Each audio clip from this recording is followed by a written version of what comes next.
Hey guys, welcome back to my channel. So today's look, it has been very highly requested. So I posted this look on Instagram and on my Facebook page earlier on this week, and the amount of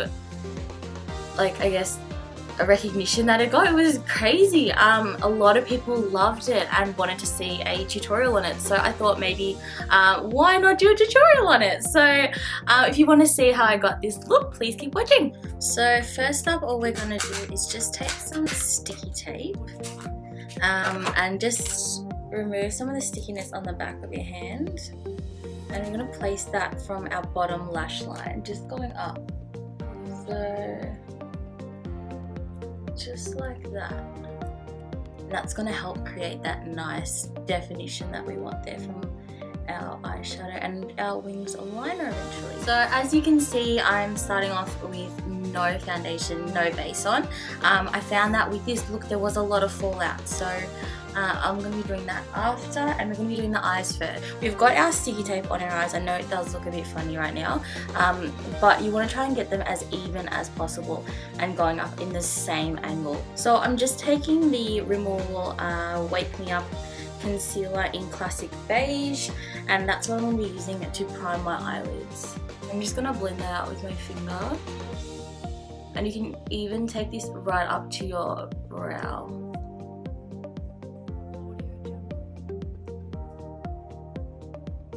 Then I'm just going to take some loose translucent powder, and I'm just going to set that base, set that concealer. So just placing that all over your lid. This is also going to prevent the eyeshadow from creasing. And as I'm sure you noticed, before I did apply that concealer, my eyes are very discoloured, so that just cancels out the discoloration too, to make sure that it doesn't interfere with any of the colours on top.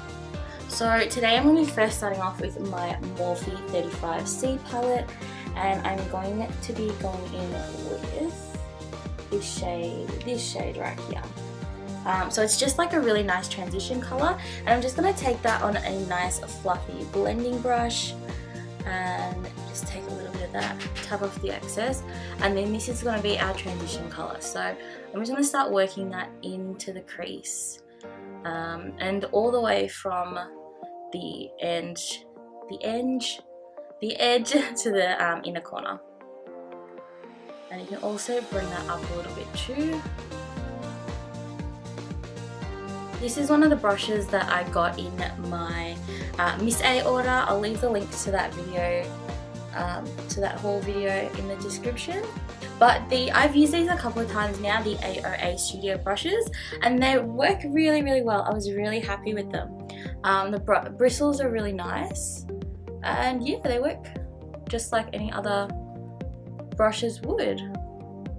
So I was really happy with that. And $1, like, can you go wrong with $1 brushes? I don't think so. I'm just going to go in with this colour right here, this blue. It's coming up as like more of a bluey purpley colour on camera, but it's more of a blue. And I'm just taking that on a Morphe M139 brush. It's just like a tapered blending brush. And I'm just going to take a little bit of that product, and I'm going to start working it into the outer corner and up into the crease. So you just want to kind of pack that product on, but mostly focusing the bulk of it on your outer corner.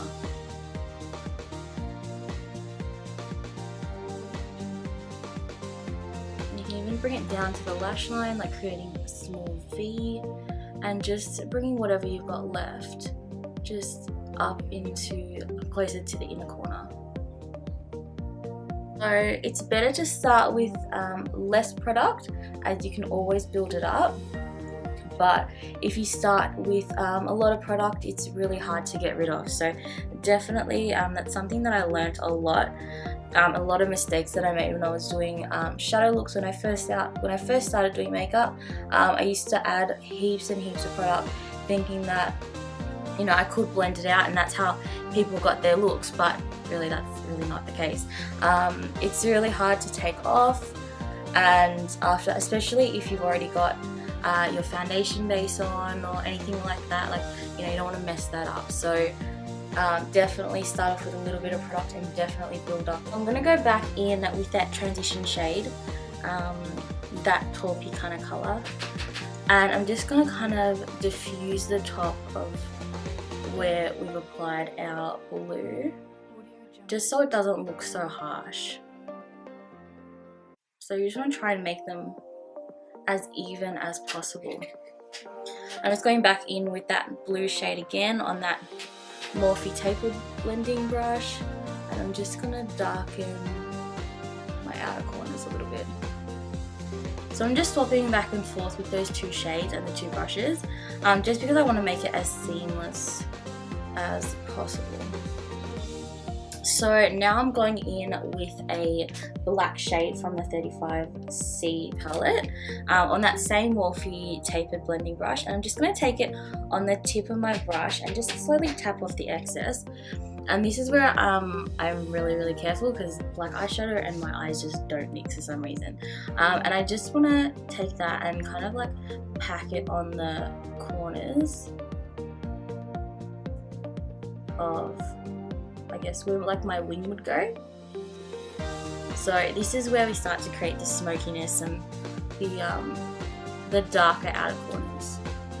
I'm sorry if you can hear rain. It is raining heaps today in Melbourne, and it's bucketing down outside, so just darkening that. And I'm taking it up into the crease as well and slowly blending it into like the inner corner. I'm going in back with that blending brush, and I'm just going to blend all those colors. So you've got your black, your blue, and that transition shade, and I'm just going to blend all of that out. So now I'm just going to go in with my Urban Decay shadow box, and I love these colors. They're so pretty. And I'm going to go in with a Moonshadow, which is just this shade right here. It's a really nice shimmery blue shade.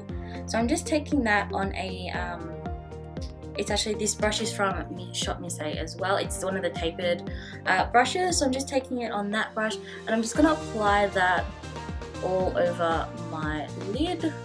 And you're probably asking, like, why would I apply it with this brush? I just found that it kind of just goes on a little bit better. It's very odd, I know, but it also allows me to bring it up into the crease and kind of work it in there as well. I'm going to take my L'Oreal True Match powder, and this is in Golden Beige, and I'm just going to take that on that brush just a little bit, and I'm actually going to blend my shadow. So I'm just going to start from the inner corners where it was a little bit messy, and I'm just going to kind of almost sweep it away and kind of just get it to blend really nicely. So this is the part that really gets me excited. This is the Kleancolor American Idol Wet Dry Baked Shadow, and that's in Sky. So it's a really nice blue color. I found when I put these on just while they were dry, so just straight from the pot, they weren't that pigmented at all. Like, I'll swatch it on my wrist. You can't, it doesn't even show up, like, yeah, you can't even see it. But when I actually sprayed the actual eyeshadow with Fix Plus, it came up amazing. I was like, what? It's so pretty. I love it. So I'm just going to take this on my MAC 214 brush. It's just like a flat eyeshadow brush, and I'm just going to take that product, and this is going to go on our lid. So I'm just kind of building up the colour on this one. Really pack it onto the middle. Just gonna give my eyes like a bit of a more awake look. And I know that I've got it up there, but that's okay, we can fix that. So now I've gone and done both eyes. It's so pretty. It is a little bit wet still, so I'm just gonna be a little bit careful opening my eyes. I look like an alien right now. It looks so funny. So I'm just gonna let that dry for a little bit. It doesn't take long to dry, but I'm also going to take that Morphe brush again and just kind of really lightly just clean up the crease. It's almost like a cut crease, and I'm also gonna blend the shimmery into the matte. So just so it's really nice and fluent, just a tip there. Who would have thought a $1 eyeshadow would have been this good? It's just, oh, I love it. That is our shadow pretty much done. So I have gone and finished off my base. I put falsies on, I've done my wing liner, so I'm just going to finish off the eyes now. So I'm going back in with that Urban Decay shadow box, and I'm just going to be using this little brush here. I got this from Kmart in a pack of 3. I find that it's really good to like line your waterline with these. So I'm just going to go in with that Moonshadow, so that that blue one just there again, that we put on our lid as well. And I'm just going to take that, tap off the excess, and I'm just going to line my lash line with this colour. So this is just going to tie everything together really, really nicely. I've lined my lash line with that blue colour. I'm just going to take my Faced Lash Injection Mascara, and I'm just going to give my top lashes a bit of a coat, just to adhere like my normal lashes to my falsies. And I'm just going to add a coat of mascara on the bottom. You can't even see it in the camera. On my bottom lash line. A friend of mine recommended this to me, and actually I think she recommended the Lashgasm. Oh no! No! No, okay, it's okay, I fixed it. Oh, that is the worst. So as I was saying, she recommended the Lashgasm, I think, to me, but I went into Mecca and I got the lash injection, and it's really, really good. I really like it. So I've just paired that with pretty much like a nude lip. Using the Kylie Exposed lip liner, and then I used her Metal Air lipstick on top. So guys, that is the finished look. I hope you like it. If you want to see any more videos or anything like that, stuff that you guys really want to see, let me know, and make sure you subscribe, like, comment, share, all that kind of stuff. I'll leave my Instagram, Facebook and email address in the description box, so please follow me on all of them. Oh, and also my Snapchat, because I'm putting my Snapchat on public, which is really exciting. Yeah, and I hope to see you guys in my next video. Thanks for watching.